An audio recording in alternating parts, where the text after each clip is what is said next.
Hi wow English followers. ඉතින් මම අද ඔයාලත් එක්ක කතා කරන්න යන්නේ ඔයාලට ඉංග්‍රීසි කතා කරවන්න පුළුවන් පුංචි මැජික් එකක් ගැන. ඇත්තම කිව්වොත් ඔයාලා මේ මොහොතේ හිතන්නේ සිංහලෙන්.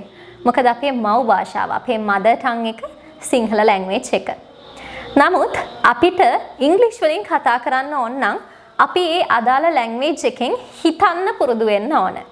ඉතින් මේ ලෙසන් එකේදී මම ඔයාලට කියලා දෙන්නේ කොහොමද අපි ඉංග්‍රීසි වලින් හිතන්න පටන් ගන්න කියලා. ඔයාලා දන්නවා යම්කිසි භාෂාවකින් අපි හිතන්න පටන් ගන්නවා කියන්නේ ඔටෝමැටිකලි අපිට කිසිම එෆර්ට් එකක් නැතුව ඒ භාෂාව හසුරවන්න පුළුවන් වෙනවා. භාෂාවෙන් කතා කරන්න පුළුවන් වෙනවා. කමියුනිකේෂන් කරන්න පුළුවන් වෙනවා. හිතන්න මෙන්න මේ වාක්‍ය ඔයාලට ඉංග්‍රීසි වලින් එකපාරම කියා ගන්න ඕන. මම බත් කනවා. හැබැයි ඔයාලා මොකද කරන්නේ? ඔයාලා ඉංග්‍රීසි වලට සිංහලෙන් ට්‍රාන්ස්ලේට් කරනවා. මම බත් කනවා. මේක ප්‍රසන්ට් ටෙන්ස් වාක්‍යයක්. ආයි මුලට ගන්න ඕන. ඊට පස්සේ ක්‍රියාපදේ, ඊට පස්සේ ඔබ්ජෙක්ට් එක එහා පැත්තට ගන්න ඕන. ඔය විදිහට ඔයාලා සිංහලෙනුයි ඉංග්‍රීසි වලිනුයි දෙකෙන්ම ඔයාලගේ ඔළුවෙන් හිතලා තමයි ඔයාලා ඉංග්‍රීසි වාක්‍ය එළියට දාන්නේ. ඉතින් මේ වගේ process එකක් ඇතුලේ යනකොට ඔයාලට එකපාරම කමියුනිකේට් කරගන්න බෑ. ටික වෙලාවක් ගත වෙනවා ඔයාලට ඒක ට්‍රාන්ස්ලේට් කරලා ඒ අදාළ දෙයින් අනිත් කෙනත් සමග කමියුනිකේට් කරන්න. එහෙම නෙමෙයි. ලැන්ග්වේජ් එකක් හරි විදිහට භාවිතා කරන කෙනෙක් ඒක ආයාසයකින් තොරව, කිසිම එෆර්ට් එකකින් තොරව භාෂාව කතා කරන්න ඕන. ඉතින් මේකට අපි පුරුදු වෙන්න ඕන ස්කිල් එක තමයි අපි මුලින්ම ඉංග්‍රීසියෙන් හිතන්න පටන් ගන්න ඕන. We have to start thinking in English.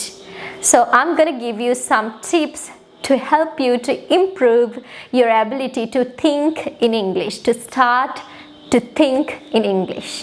ඉතින් ඉංග්‍රීසි කතා කරන්න ආසාවෙන් ඉන්න ඕනම කෙනෙක් මේ ක්‍රමය අනිවාර්යෙන්ම භාවිතා කරන්න ඕන. මොකද අපි ආයාසයකින් තොරව තමයි යම්කිසි ලැන්ග්වේජ් එකක් කතා කරන්න ඕන. ඔයාලට සිංහල භාෂාව කිසිම එෆර්ට් එකක් නැතුව කතා කරන්න පුළුවන්. ඒ වගේම අපිට කමියුනිකේට් කරන්න පුළුවන් නම් ඉංග්‍රීසි වලින් ඒක කොයිතරම්නම් දෙයක්ද. ඒක නිසා තමයි අපි මේ ස්කිල් එක ඉම්ප්‍රූව් කරගන්න ඕන. මුලින්ම ඔයාලට කරන්න තියෙන්නේ ඔයාලගේ වටේ තියෙන දේවල් බලන්න.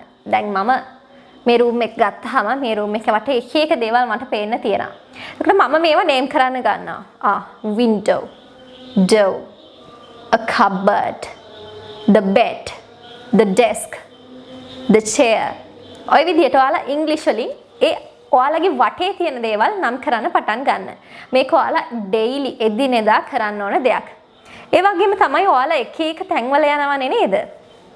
එක ස්ථානවලට ඔයාලා යනවා. හිතන්න ජොබ් එකකට යන කෙනෙක් නම් නිතරම ඔයාලා පාරේ ගැවසෙනවා. එතකොට පාරේ යනකොට ඔයාලා හිතන්න ඕන road, bus station, three wheeler, vehicle, a flower, a tree, a building. ඔය විදිහට ඔයාලගේ වටේ තියෙන දේවල් නම් කරන්න ගන්න. මේ වෙලාවේදී ඔයාලට මොකද වෙන්නේ? ඔයාලා දන්නේ නැති මොනවා හරි වචනයක් තියෙනවා නම් ඔයාලා හිතනවා අයියෝ මම මේ වචනේ දන්නේ නැහැනේ. මේක ගොඩක් අපිට එදිනදා ජීවිතේදී ඉංග්‍රීසි වලින් කතා කරන්න අත්‍යවශ්‍යම වන වචනයක්. ඉතින් මේක දන්නේ නැත්නම් කොහොමද මම වැඩේ කරන්නේ? අන්න එතකොට ඔයා පෙළඹෙනවා දන්නේ නැති vocabulary. ඔයාලා නොදන්න වචන ඉංග්‍රීසි වලින් හොයන්න. ඒ වෙලාවෙම ඔයාලා මොකද කරන්න ඕන? පුංචි නෝට්බුක් එකක් තියාගෙන නෝට් ඩවුන් කරගන්න මම මේ වචනේ දන්නේ නැහැ. ගෙදර ගිහිල්ලා මම මේ වචනේ හොයා ගන්න ඕන. ඔය විදිහට ඔයාලගේ වටේ තියෙන දේවල් ඉංග්‍රීසි වලින් නේම් කරන්න යනවත් එක්කම ඔයාගේ vocabulary එක ඔයා නොදැනීම ඔයාට කිසිම ආයාසයකින් තොරව improve වෙනවා. මේක තමයි විශේෂම දේ. ඒ වගේම තමයි ඔයාලා පටන් ගන්න simple sentences හදන්න. හිතන්න පුංචි වාක්‍ය රටාවක් මම කියන්න. there is there are. ඔයාලා මේ වාක්‍ය රටා දෙක දන්නවනේ. ඉතින් ඒකෙන් ඔයාලා හැකි තරම් වාක්‍ය හදන්න උත්සාහ කරන්න. හිතන්න උත්සාහ කරන්න. වාක්‍ය හිතන්න උත්සාහ කරන්න. There's a table, there's a chair, there's a mobile phone, there's a room, there's a window, there's a table, there's a picture, there's a map. ඔය විදිහට ඔයාලට වාක්‍ය ගණනාවක් හදන්න පුළුවන්. ඒ වගේම තවත් එක්සැම්පල් එකක් ගමු. I'm a girl. I'm a teacher. I'm a university student. I'm a singer. I'm a YouTube content creator. ওই විදියට ඔයාලට එක එක වාක්‍ය එක විදියට ඔයාලට කැමති විදියට කැමති තරම් හදන්න පුළුවන්. මෙහෙම ඔයාලා වාක්‍ය හදනකොට මොකද වෙන්නේ? ඔයාලගේ එදිනෙදා ජීවිතේදී ඔයාලට අවශ්‍ය කරන වාක්‍ය මේ අතරේදී කියවෙන්න පුළුවන්. ඉතින් ඔයාලා මේ වාක්‍ය කලින් ඔයාලගේ ඔළුව ඇතුලෙන් හිතලා තියෙනවා. එතකොට මොකද වෙන්නේ? ඔයාලා කන්වර්සේෂන් එකකදී ඔයාලට අවශ්‍ය විදියට ඔයාලගේ අවශ්‍ය වාක්‍ය ඒ වෙලේ නිකන්ම ඔයාලගේ හිතින් හිතලා තියෙන නිසා කටින් ඉබේම පිට වෙනවා. හරි. දැන් ඔයාලා හිතනවා ඇති මෙහෙම ඉතින් අපේ වටේ තියෙන දේවල් අපි නේම් කළා මේ විදිහට සිම්පල් සෙන්ටෙන්සස් හදලා අපේ ඉංග්‍රීසි ඉම්ප්‍රූව් කරගන්න පුළුවන්ද කියලා. බැහැ. මොකද ඉංග්‍රීසි භාෂාව කියන්නේ මේක ටිකක් රේන්ජ් එකක පැතිරිලා තියෙන ස්ප්‍රෙඩ් වෙලා තියෙන විෂයක්. මොකද මේකේ තියෙනවා ස්පීකින් පාර්ට් එකක් තියෙනවා, රයිටිං පාර්ට් එකක්, ලිස්නින් පාර්ට් එකක්, රීඩින් පාර්ට් එකක්. එතකොට මේ හැම ස්කිල් එකක්ම අපි ඉම්ප්‍රූව් කරගන්න ඕන. ඔතන හැම ස්කිල් එකක්ම කිව්වහම ඔයාලගේ හිතට ලොකු බරක් දැනේ. නමුත් අපි ඇත්තටම අපේ ඩේලි රූටින් එකක් තියෙනවා නම් ඉංග්‍රීසි වලට ඉංග්‍රීසි ඉගෙන ගන්න අපිට ඩේලි රූටින් එකක් තියෙනවා නම් ඒක පැයක්ද පැය භාගයක්ද ඒක අදාළම නැහැ. ඔයාලා ඒ හිතන්න ඔයාලට තියෙන විනාඩි 15යි. මොකද ඔයා ජොබ් එකක් කරන කෙනෙක් වෙන්න පුළුවන්. ඔයාලට තියෙන විනාඩි 15යි. ඉතින් මේ විනාඩි 15 හරි ඔයාලා ඉංග්‍රීසි ඉම්ප්‍රූව් කරගන්න try කරන කෙනෙක් නම් ප්ලීස් මේ දේ කරන්න. මොකද මේ දේ ඇත්තටම ඔයාලට ගොඩාක් හෙල්ප් එකක් වෙයි ඔයාලගේ ඉංග්‍රීසි භාෂා කතනය දියුණු කර ගැනීම සඳහා. දැන් ඔයාලා මේ විදිහට ඉංග්‍රීසි වලින් හිතන්න පුරුදු වෙනවත් එක්කම writing skill එක improve කරගන්නේ කොහොමද? ඔයාලගේ writing skill එක improve කරගන්න නම් ඔයාලට පුළුවන් diary writing එකක් කරන්න. ඔයාලා සමහර විට diary එකක් ලියන කෙනෙක් වෙන්න පුළුවන්. ඔයාලගේ දිනදා ජීවිතය ගත වෙන්නේ කොහොමද කියලා සිංහලෙන් හෝ diary එකක් ලියන කෙනෙක් වෙන්න පුළුවන්. ඉතින් ඔයාලා ඒ ලියන diary එක ඉංග්‍රීසි වලින් ලියන්න try කරන්න. හිතනවා ඉගෙන ගන්න කෙනෙක් to do list එකක් කරනවා. ඔයාලා දන්නවනේ to do list එකක් කියන්නේ මොකක්ද කියලා. අපේ දවසේ දිනදා plan කරගන්න අවශ්‍ය විදිහට පුංචි time table එකක් හදනවා. අපිට මෙන්න මේ දවසට මෙන්න මේ ටික තමයි කරන්න තියෙන්නේ කියලා. ඉතින් මේ to do list එක ලියන එකේ පවා එතනදී පවා ඔයා ඉංග්‍රීසි වලින් යම් කිසි දෙයක් ලියන්න උත්සාහ කරන්න. එතකොට ඔයාලගේ බේම writing skill improve වෙනවා. මෙහෙමනේ දැන් අපි පුංචි තැන ඉඳන් තමයි පටන් ගන්න ඕන. අපි ඉංග්‍රීසි beginner කෙනෙක් විදියට පටන්ගෙන අපිට චූටි හරි ඉංග්‍රීසි knowledge එකක් එනවා කියලා දැනෙනකොට අපිට යම්කිසි දුරකට හරි ඉංග්‍රීසි පුළුවන් කියලා දැනෙනකොට එතනින් එහාට ඇත්තටම මම හිතනවා ඉංග්‍රීසි කියන්නේ self study කරන්න පුළුවන් විෂයක් කියලා. ඔයාලා යම්කිසි මට්ටමකට ඉංග්‍රීසි හදාගත්තට පස්සේ ඔයාලට දැනෙනවා ඔයාලා දන්නවා ඊගාවට මම මොනව කරලාද මගේ ඉංග්‍රීසි දැනුම තව ටිකක් වැඩි කරගන්න ඕනේ කියලා. ඉතින් මේ විදිහට writing skill එක improve කරගන්න පුළුවන්. කොහොමද reading skill එක improve කරගන්නේ? ඔයාලට පුළුවන් newspaper එකක් කියවන්න ඉංග්‍රීසි වලින් නේද? එහෙමත් නැත්නම් ඔයාලා දන්නවා මේ දවස්වල තාක්ෂණය ගොඩාක් දියුණුයි.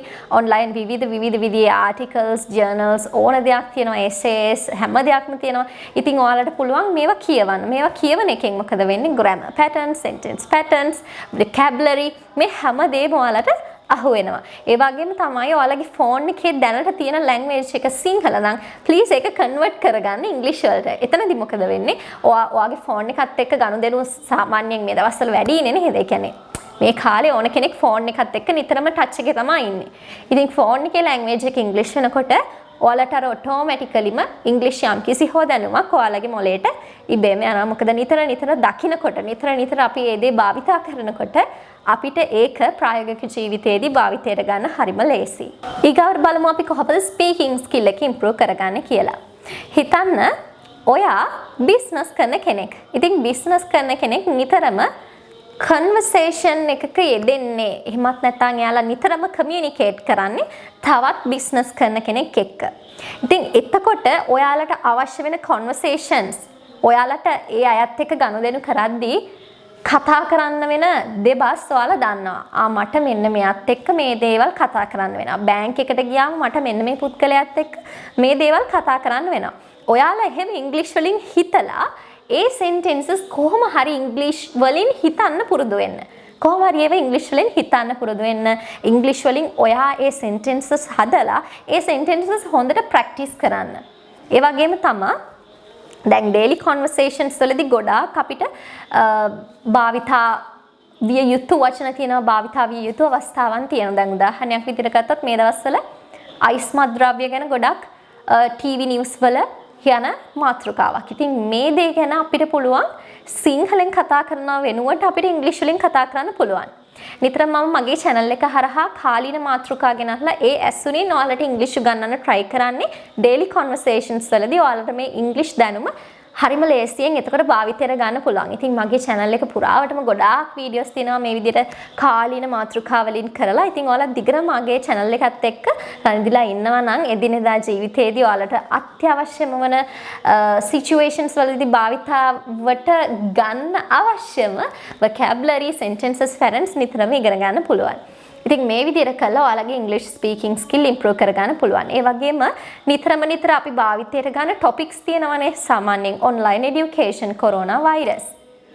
පහුගිය දවස්වල නේද? ඉතින් මේ දේවල් සම්බන්ධව ඔයාලා පොඩ්ඩක් කතා කරන්න උත්සාහ කරන්න. එකපාරම කතා කරන්න බැරි වෙයි. නමුත් ඔයාලට පුළුවන් ඉන්ටර්නෙට් එකෙන් ටිකක් information හොයාගෙන අම්මා තාත්තා එක්ක කතා කරලා දන්න කෙනෙක් ඉන්නවා නම් ඉංග්‍රීසි හොඳට පුළුවන් කෙනෙක් ඉන්නවා නම් එයාලා එක්ක කතා බහ කරලා පොඩ්ඩක් English improve කරගෙන ඒ කියන්නේ තමන්ට බැරි දෙයක් තියෙනවා නම් එයාලගෙන් අහගෙන ඔයාලට පුළුවන් ඉංග්‍රීසි essay එකක් වගේ හදලා ඒක කතා කරන්න. ඔයාගේ මතකයෙන් ඒ දේ කතා කරන්න try කරන්න පුළුවන්. මේ විදිහට ඔයාලගේ English speaking improve කරගන්න පුළුවන්. ඊට පස්සේ listening skill. listening improve කරගන්න නම් අනිවාර්යෙන් ඔයාලා natives ලට සවන් දෙන්නම ඕන. ඉංග්‍රීසි තමන්ගේ මව් භාෂාව වන අය තමයි native speakers ලා කියලා කියන්නේ. native speakers ලා එහෙමත් නැත්නම් natives ලා කියලා කියනවා. ඉතින් natives ලට සවන් දීම තුලින් ඔයාලගේ ඉංග්‍රීසි අර ස්වභාවිකවම pronunciation එක ඔයාලගේ ස්වභාවික pronunciation එක හැදෙනවා. ඔයාලා හරිම naturally තමයි pronounce කරන්නේ words. මොකද ඔයාලා native speakers ලට නිතරම සවන් දෙනවා. එතකොට එයාලගේ pronunciation ඔයාලට නිතරම ග්‍රහණය වෙනවා. එතකොට මොකද වෙන්නේ? මේ pronunciation එකට සමාන pronunciation එකක් ඔයාගේ ඇඟේ හැදෙනවා. එතකොට ඒක ඔයාටම ඩෙන්ටිකල්. එතකොට හරි ලස්සනට වචන ප්‍රොනවුන්ස් වෙනවා. ඒ වගේම ඔයාලා හිතන දෙයක් නේ ඉංග්‍රීසි කතා කරන්න නම් අපි වචන ගොඩාක් දැනගෙන ඉන්න ඕන.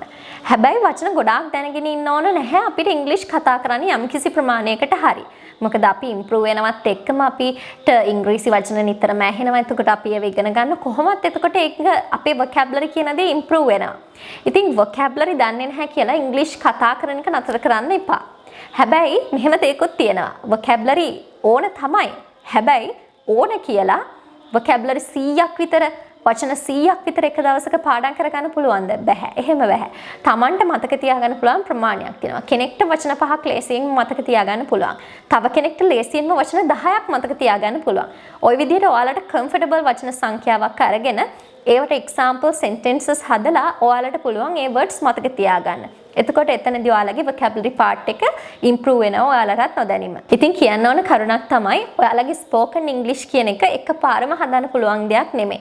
ඒක step by step වෙන process එකක්. ඉතින් ඔයාලා daily වැඩ කරනවා නම් daily routine එකකට English වලින් වැඩ කරනවා නම් ඔයාලට අනිවාර්යෙන්ම spoken English improve කරගන්න පුළුවන්. ඉතින් please daily වැඩ කරන්න අනිවාර්යෙන්ම ඔයාලගේ English improve වේවි. ඉතින් මේ විදිහට කරන්න මේක ගොඩක්ම සාර්ථක ක්‍රමවේදයක්. මම කරලා අත්හදා බලලා තමයි මේ තත්ත්වයට අවිලා තියෙන්නේ. ඉතින් ඔයාලත් මේ දේ කරන්න කියලා මම විශ්වාසයෙන් කියන්නේ මම මේ දේවල් කරලා improve වෙන නිසා. ඉතින් මේ දේවල් ඔයාලත් කරන්න. I hope this lesson will be really important for you. See you soon in my next videos. Bye guys. Lots of love for you.